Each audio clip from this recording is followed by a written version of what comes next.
Helpline চ্যানেলের আজকের ভিডিওতে আপনাদের স্বাগত জানাই। আজ আমরা আলোচনা করব ঢাকা থেকে কক্সবাজারের বিমান ভাড়া। শুরু করা যাক আজকের ভিডিও। ঢাকা থেকে কক্সবাজার যাওয়ার জন্য বিভিন্ন এয়ারলাইন কোম্পানি আছে। তারা দিনের বিভিন্ন সময়ে হজরত শাহজালাল আন্তর্জাতিক বিমানবন্দর থেকে কক্সবাজারের উদ্দেশ্যে তাদের ফ্লাইট পরিচালনা করে।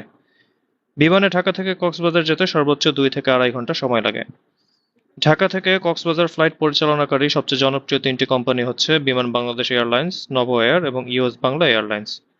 এদের প্রত্যেকেরই টিকিট বুকিং ওয়েবসাইট আছে। গুগলে এয়ারলাইন্স কোম্পানিগুলোর নাম সার্চ করলে তাদের টিকিট বুকিং ওয়েবসাইট পাওয়া যাবে। বিমান বাংলাদেশ এয়ারলাইন্স দিনে কক্সবাজারের উদ্দেশ্যে কয়েকটি ফ্লাইট পরিচালনা করে থাকে। ওয়ান ওয়ে ট্রিপে সর্বনিম্ন ভাড়া 6,049 টাকা।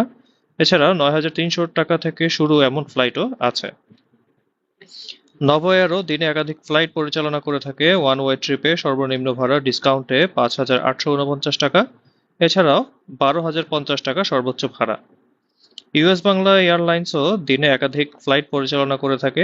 ওয়ান ওয়ে ট্রিপে সর্বনিম্ন ভাড়া ডিসকাউন্টে 5,849 টাকা এবং 8,000 টাকা সর্বোচ্চ ভাড়া। এছাড়াও 7,049 এবং 6,449 টাকায়ও সিট বুকিং করা যায়। বিমান টিকিট বুকিং করার সময় শুক্রবার, শনিবার ও অন্যান্য ছুটির দিনগুলো এড়িয়ে যাবেন দয়া করে। এসব দিনে যাত্রী চাপ বেশি থাকায় ভাড়াও তুলনামূলক বেশি থাকে। অন্যান্য দিনে ভাড়া তুলনামূলক কম থাকে। আশা করি ভিডিওটি আপনাদের ভালো লেগেছে। ভালো লাগলে ভিডিওটি লাইক, কমেন্ট করুন এবং হেল্পলাইন চ্যানেলে সাবস্ক্রাইব করুন। ধন্যবাদ সবাইকে।